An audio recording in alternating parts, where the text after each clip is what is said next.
जलाना ही ठीक है। थोड़े से जमीन में करोड़ों लोगों को जलाया जा सकता है, और नहीं इस तरह से जमीन छेकते छेकते तो मर करके पूरी दुनिया कवर कर लेंगे, तो खेती कहाँ होगी, कहाँ आदमी बसेगा? ये सोचने की बात है। तो जो कुछ भी हो, हमारा यहाँ यह विषय नहीं है।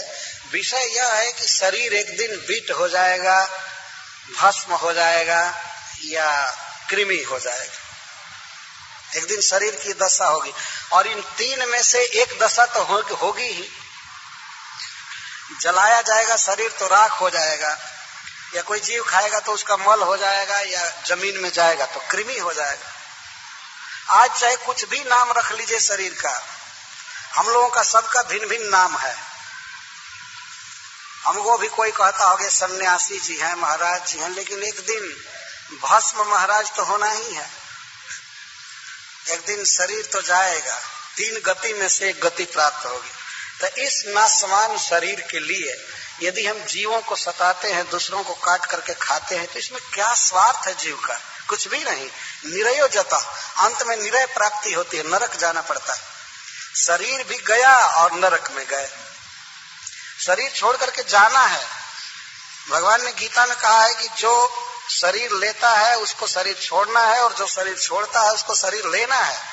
जातस्य ही ध्रुवम मृत्यु ध्रुवम जन्म मृत्युस्य। एक ही श्लोक में 2 बार ध्रुवम शब्द का प्रयोग भगवान करते हैं।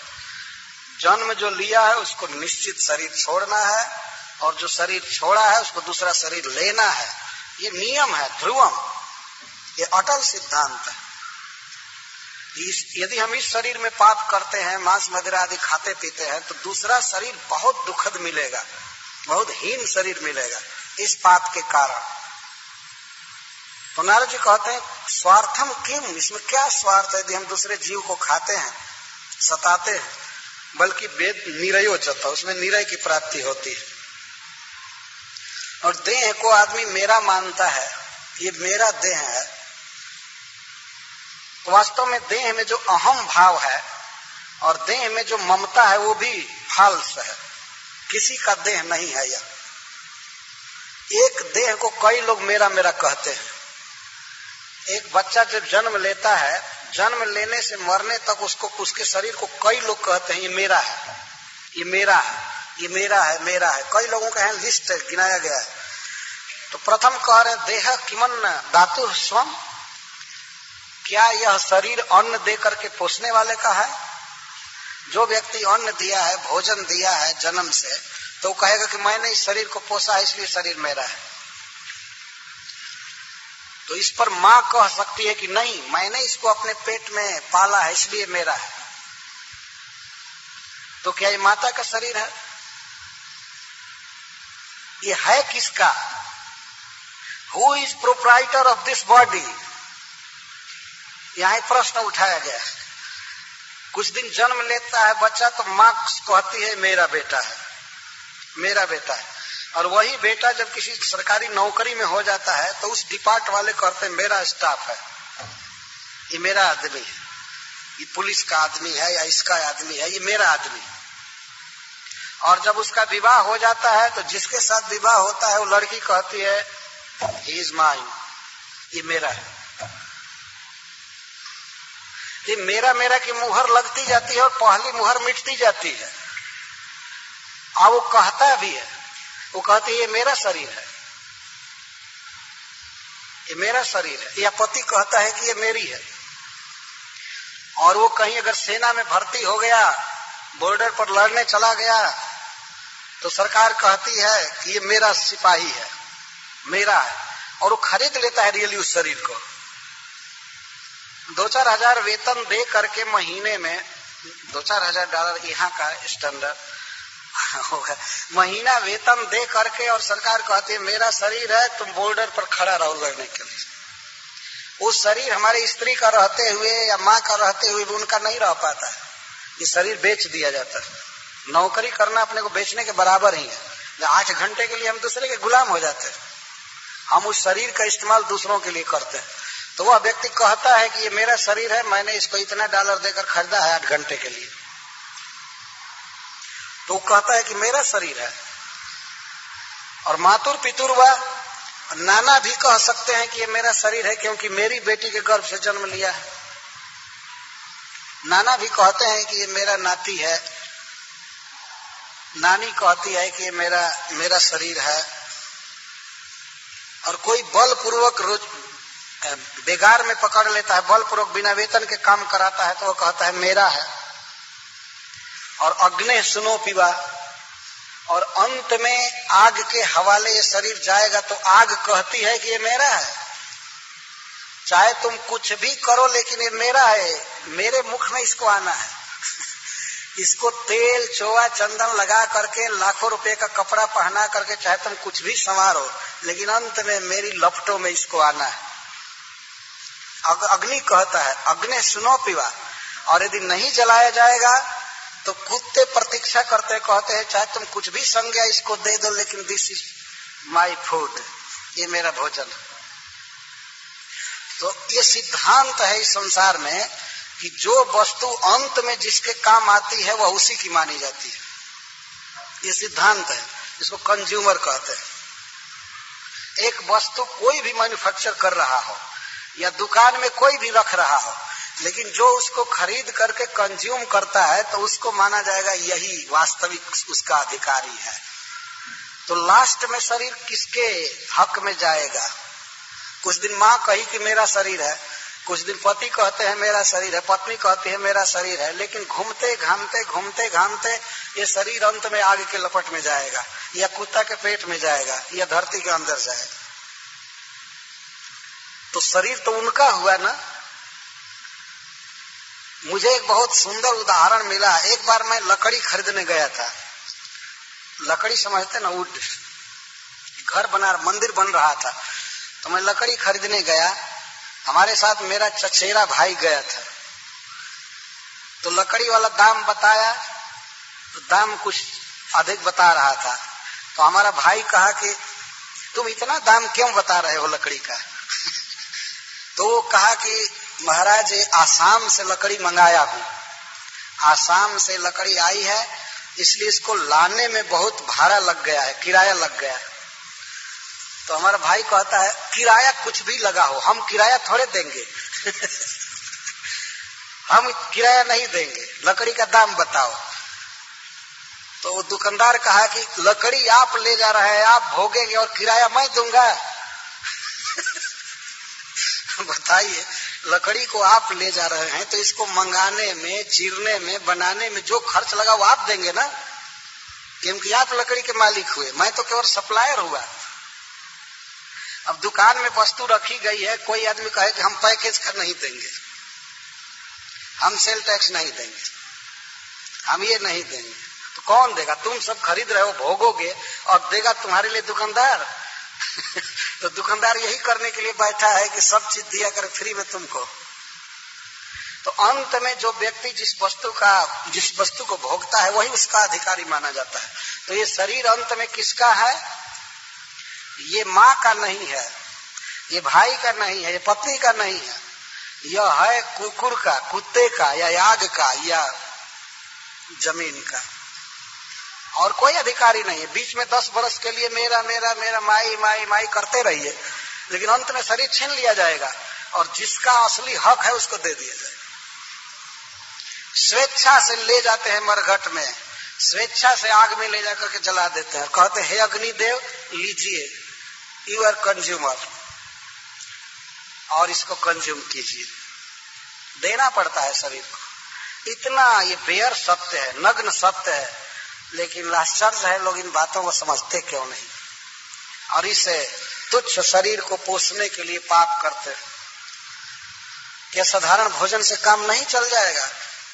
ये खाओ, वो खाओ, ये खाओ।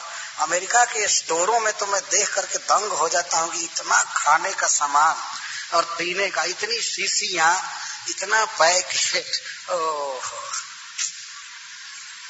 और जबकि बहुत सुविधा है, घर पर भोजन बनाने के लिए बहुत सुविधा है, गैस है, चूल्हा है, कोई दिक्कत नहीं है।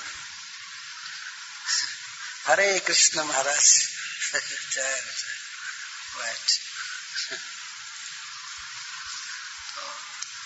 बहुत सुविधा के बावजूद भी आदमी बहुत गलत सलत वस्तुएं जहां तहां खरीद कर खाता रहता है। तो जो भी हो, यह शरीर नाशवान है। एवं साधारणम देहम अव्यक्त प्रभवाप्ययम को विद्वान आत्मसात कृत्वा हंति जंतु निर्वृते सतः। इस प्रकार से साधारण देह है। साधारण का अर्थ होता है सबका देह एक समान। इसको पोषने के लिए भगवान वस्तु बनाते हैं। जैसे कोई कार मैन्युफैक्चर करता है तो फैक्ट्री ही बताती है कि इसमें आप डीजल डालेंगे कि पेट्रोल डालेंगे, वहीं से निश्चित हो जाता है। ऐसा नहीं है कि हम कार लाए और पानी डालकर चलाना चालू कर दें, वहीं से लिखा रहता है कि इसको कैसे चलाएंगे। तो ईश्वर ने शरीर बनाया है, बना करके वेद शास्त्र में सब डायरेक्शन दिया है कि इसमें क्या क्या डालना है, इसमें क्या क्या डालना है।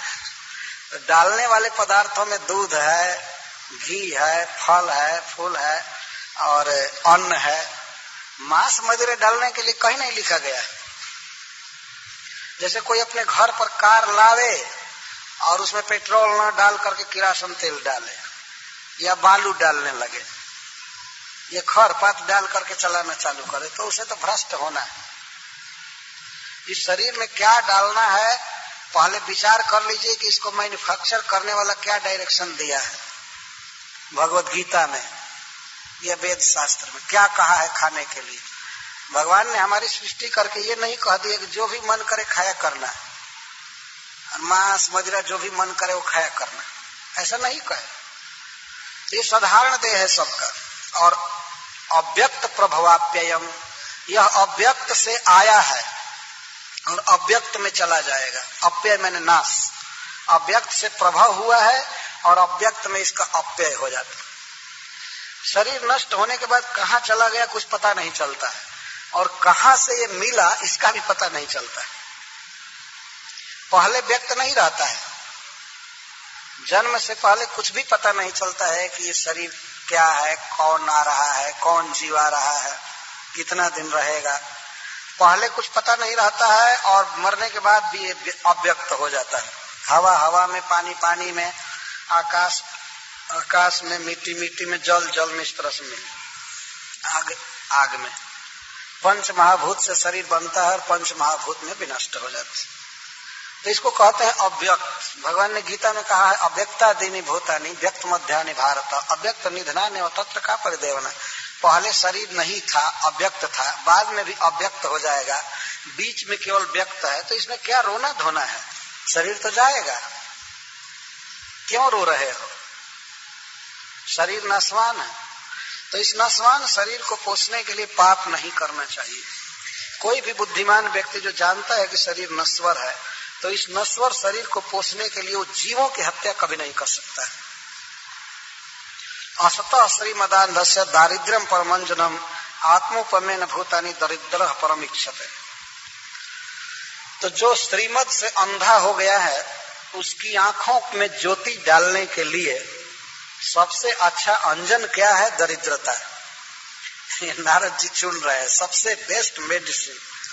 और श्रीमद से अंधा हुआ है तो धनहीनता से आंख खुल जाएगी, सारा धन उसका छीन लिया जाए, दरिद्र बना दिया जाएगा, तब विवेक हो जाएगा। तब वो देख सकता है कि गरीब लोग कैसे जीवित रहते हैं, तब वो संभाल करके चलने लगेगा। तो कहते हैं असतः श्रीमदान्धस्य दारिद्र्यम परम अंजनम। जिसकी आदतें बिगड़ गई है संसार में धन के कारण, अंधा हो गया है, तो दरिद्रता उसके लिए अंजन है। तो दरिद्र होने पर तब अपने समान दूसरों को देख सकता है कि दूसरा व्यक्ति भी कितना कष्ट से जीवित होता है। किसी जीव को मारा जाता है तो उसको कितना कष्ट होता है। जब आदमी गरीब होता है तब उसके समझ में बात आ जाती है। जब हमारे पैर में कांटा चुभता है तो फिर हम नहीं चाहते हैं कि हमको फिर कांटा चुभे। तो इसी तरह से हम उस व्यथा का अनुभव करके समझ जाते हैं कि दूसरे के शरीर में भी यदि कांटा चुभाया जाएगा तो उसको भी इतना ही दर्द होगा, वो समझ जाता है। और जिसके शरीर में कभी कांटा चुभा नहीं, वो दूसरे के शरीर की व्यथा नहीं जान सकता है। जो कभी गरीबी का दुख नहीं देखा वो नहीं समझेगा गरीबों का दुख। श्रीमत से अंधा हो जाता है। दरिद्र व्यक्ति निरस्तंभ होता है, घमंड नहीं होता है, सभी मदों से मुक्त रहता है। मद होगा ही नहीं, धन नहीं रहने पर मद नहीं हो सकता है, हिंसा भी उससे नहीं होती है। पैसा है ही नहीं तो कसाई खाना कैसे चलाएगा? जितना पाप है बड़ा बड़ा सब धनी आदमी करते हैं, वही उसके कॉन्ट्रैक्टर है पाप करने के, उनको शक्ति होती है। तो हिंसा भी उनकी चली जाती है और शरीर क्षीण हो जाता है दरिद्र का। अन्न की आकांक्षा रहती है, भोजन की आकांक्षा बनी रहती है, इंद्रियां सूख जाती हैं, इसलिए हिंसा भी चली जाती है। और दूसरा, नारद जी कह रहे हैं कि दरिद्र व्यक्ति के लिए सबसे बड़ा लाभ यह होता है कि साधु महात्मा उसी के पास जाते हैं, गरीब आदमी के पास जाते हैं। ये नारद जी का उद्गार है। दरिद्रस्यैव युज्यन्ते साधवः समदर्शिनः। गरीब होने पर सबसे बड़ा लाभ क्या मिलता है कि साधु महात्माओं का संग होता है। आज उल्टा समय आ गया है, तथाकथित सो कॉल्ड साधु सब धनियों के द्वार पर घूमते रहते हैं। वो साधु है नहीं रियली वास्तव। साधु की एक प्रकार से परिभाषा दी गई है कि दरिद्रस्य एव युज्यन्ते साधव समदर्शिनः। साधु गरीब के ही द्वार पर जाते हैं क्योंकि वो जानते हैं कि ये हमारे बात सुनेंगे, भगवान की बात सुनेंगे। धनी लोग सुनते नहीं हैं, वो सुनते नहीं है, उनको फुर्सत नहीं होती है, they have no time to hear. तो इसीलिए साधु लोग धनियों के दरवाजे पर नहीं जाते। और साधुओं के संग से क्या लाभ होता है कि संसार की जो उनकी वासना होती है वो भी चली जाती है। गरीब होने पर वासना तो रहती है कि हमको धन हो जाए, हो जाए, वो हो जाए, लेकिन जब साधु का संग होता है तो मान लेते हैं कि हम ठीक है, भगवान हमारे लिए उचित धन दिए हैं, इससे ज्यादा की आवश्यकता नहीं है। उनकी तृष्णा चली जाती है साधु संग से। और उपवास आदि जो उनको करना पड़ता है, यही उनके लिए बड़ा तप होता है। सबसे बड़ा लाभ गरीबों को यह होता है कि उन्हें महात्माओं का संग प्राप्त होता है। और यह सत्य है कि रियली जो महात्मा होते हैं वे गरीबों के यहाँ जाते हैं, धनियों के यहाँ तो जा भी नहीं सकते। फिर हम लोग तो, हम पर्सनल ये नहीं कह रहे हैं कि हम महात्मा हैं, लेकिन हम एक उदाहरण दे रहे हैं। बंबई में जब बड़े बड़े धनी आदमी के पास जाना होता है तो महीनों से अपॉइंटमेंट लेना पड़ता है, पूछना पड़ता है। तो उधर से फोन आता है, नहीं हम दूसरे वीक में खाली है। कोई शिष्य बात करता है फोन पर तो वो बताते हैं कि नहीं हम इस महीने में खाली नहीं, इसमें खाली नहीं है, उसमें खाली नहीं है। और किसी गरीब से आप बात कीजिए कि हमारे गुरुजी आपके यहाँ आना चाहते हो, तो वो बेचारा सौभाग्य मानता है, हमारे यहाँ आ रहे हैं, हमारे यहाँ आ रहे हैं, हमारा अहो भाग्य होगा हमारे यहाँ आ जाए। तो तत्काल रिस्पॉन्स मिलता है और अपने पोजीशन के अनुसार वह बेटर स्वागत करता है। और धनी आदमी तो एक दो सर्वेंट लगा देगा कि साधु आए, इनको खिला पिला दो, हमको फुर्सत नहीं, और लिफाफा में कवर में थोड़ा कुछ दे दिया, बस हो गया, चलो चलो चलो ऐसे कहते। उनको फुर्सत नहीं है भागवत सुनने की। ये देखा जाता है क्योंकि धन के कारण इंद्रियों का प्रवाह विषय की ओर रखता था। तो जिसके इंद्रियों की धारा विषय की ओर है, उसकी धारा भगवान में कैसे लग सकती है? धन इसमें कारण होता है। इसीलिए नारद जी कहते हैं कि सबसे बड़ी औषधि है दरिद्रता। और एक कवि ने तो यहाँ तक कहा गया है कि दरिद्रता और लक्ष्मी दोनों में दरिद्रता जो है वो अच्छे जगह पर रहती है। विद्वत सद्म निवासिनी, ये विद्वानों के घर में रहती है दरिद्रता। गरीबी विद्वानों के घर में रहती है और लक्ष्मी तो दुराचारियों के घर में रहती है। विद्वत सद्म निवासिनी, विद्वानों के घर में दरिद्रता रहती है और सब प्रकार के दोषों को नष्ट करने वाली है, इसीलिए दरिद्रता ठीक है। आजकल के गृहस्थ इस बात को सुनेंगे तो भयभीत हो जाएंगे कि इस तरह की प्रार्थना नहीं होनी चाहिए। लेकिन इसमें मुख्य आशय यह है कि आवश्यकता से अधिक धन हमको श्रृंखल बना देता है, इंद्रियों को भोगों में जोत देता है, प्रवाहित आवेश हो जाता है, तो उतना धन नहीं चाहिए। या धन हो भी तो उसे धर्म में लगाया जाए, भोगने में न लगाया जाए, नहीं तो इंद्रियों को वो विषयों की तरफ मोड़ देंगी। इसीलिए धनियों के लिए बताया गया, वास्तव में धनियों के पास जो धन है वो गरीबों का धन है, और जगह न रह करके वो एक जगह इकट्ठा हो जाता है। तो उसे करना क्या चाहिए कि उसे पुनः गरीबों को लौटाना चाहिए, ये कर्तव्य होता है। भाई जी हनुमान प्रसाद पोद्दार कहा करते थे इस बात को कि धनियों के पास जो धन है वो सबके पास का थोड़ा थोड़ा आकर इकट्ठा हो गया है, तो उसको दान द्वारा फिर बिखेर देना चाहिए, फिर गरीबों के पास पहुंचा देना चाहिए, भोजन के रूप में, कपड़ा के रूप में, दवा के रूप में, भगवत प्रसाद के रूप में, फिर लौटा देना चाहिए, लौटाते रहना चाहिए। धन आएगा, अपने अपने कर्म से धन आता है, धन को आना ही है, लेकिन उसको लौटा देना चाहिए, उचित काम में, धर्म में लगाना चाहिए। तो इस प्रकार नारद जी ने कहा कि देखो ये देवता के पुत्र हैं, श्रीमत से अंधे हैं, लेकिन इन पर मैं कृपा करके इनको वृक्ष योनि में भेज रहा हूं। नारद जी ने कहा अब देवता भी नहीं रहेंगे, मनुष्य नहीं, वृक्ष योनि में, लेकिन मेरे अनुग्रह से और भगवान कृष्ण की दया से इनका जन्म ब्रज भूमि में होगा। यह वास्तव में साप नहीं था, कैलाश से हटा करके वृंदावन में जन्म दिया गया, वृक्ष का शरीर।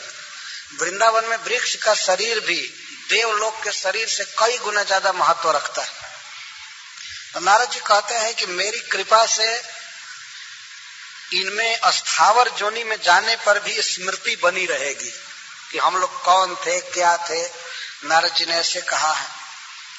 यद्यपि ये वस्त्रहीन है, नहीं समझ रहे हैं, लेकिन और वहां इन्हें भगवान कृष्ण का संग मिलेगा। तो नारद जी साप नहीं दे रहे हैं, अनुग्रह कर रहे हैं। और इस तरह से कहे और वे ये कहे कि भगवान का जब संग होगा तो कृष्ण प्रेम इन्हें मिलेगा, कृष्ण का प्रेम मिलेगा, इसके बाद फिर ये भगवत धाम में चले जाए। तो इस प्रकार नारद जी ने साप दिया, तो वे नल कुंवर और मणिग्रीव नंद और जसोदा के आंगन में वृक्ष हो गए। और भगवान जिस दिन बंधे थे, स्वयं तो बंधे थे, लेकिन इन वृक्षों को मुक्त करने की सोचे घसीटते हुए गए। भगवान ने सोचा कि हमारे परम भक्त नारद जी ने जो वचन कहा है उसे सत्य करना चाहिए। अपने भक्त का उद्गार भगवान सत्य किए और वृक्ष के निकट से गुजरे, वो वृक्ष गिर गए। बहुत जोर का शब्द हुआ, सब ब्रजवासी दौड़ करके आए, देख तो तत्काल ही एक घटना घटी। जब ही वृक्ष गिरे तो उसमें से दो दिव्य पुरुष निकले, वही नलकुबर और मणिग्रीव।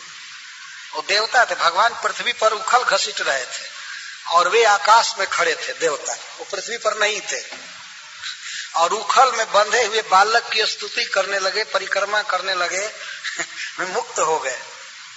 तो बहुत लंबी स्तुति किए हैं, यहाँ स्तुति के कहने का समय मेरे पास नहीं है। उसका एक श्लोक बहुत प्रसिद्ध है। नलकुबर और मणिग्रीव कहते हैं कि नारद जी ने हम पर बहुत कृपा की। हे नाथ, हमारी वाणी उस समय स्त्रियों का गुण गाने में लगी रहती थी, मदिरा पीकर उन्मत्त हो गए थे, लेकिन अब आपसे यही प्रार्थना है कि हमारी सारी इंद्रियां केवल आपकी सेवा में लगी रहे। तो उसमें कहते हैं, वाणी गुणानुकथने श्रवणौ कथायाम, हमारी वाणी केवल आपके गुणानुकथन में लगी रहे। हम जहां भी जाएं, किसी भी जोड़ी में जाएं, लेकिन वाणी से आपका वर्णन करें। और श्रवणौ कथाया, हमारे दोनों कान आपकी कथा सुनने में लगे रहे। हस्तौ च कर्मसु, हमारे हाथ आपकी सेवा में रहे। मनस्तौ पादयोर न स्मृत्या, हमारा मन आपके चरण कमलों का स्मरण करे, इसी बालक रूप का, उखल में बंधे रूप का।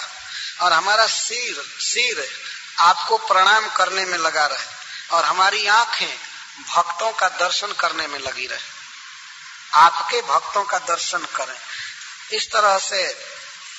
और हमारा शरीर त्वग इंद्रिय आपके प्रेमियों का चरण स्पर्श करने में लगे। इस तरह से हमारे प्रत्येक अंग आपसे युक्त हो जाए।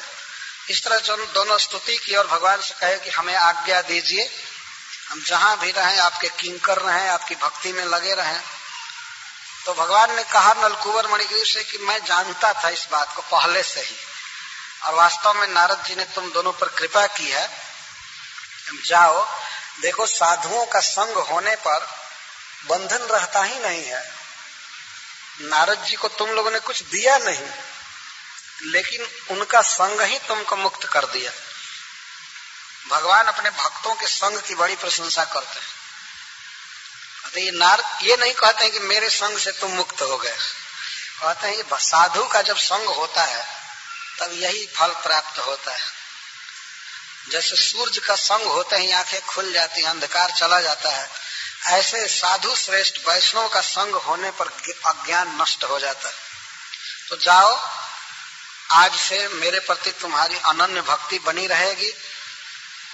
इतना भगवान कहे तो वे लोग परिक्रमा किए भगवान की, और बच्चे देख रहे थे और लोग अभी नहीं जुटे थे। ब्रजवासी बच्चे देख रहे थे कि दो सिद्ध, दो देवता इस छोटे से बालक की स्तुति किए और परिक्रमा कर रहे हैं, तो चले गए।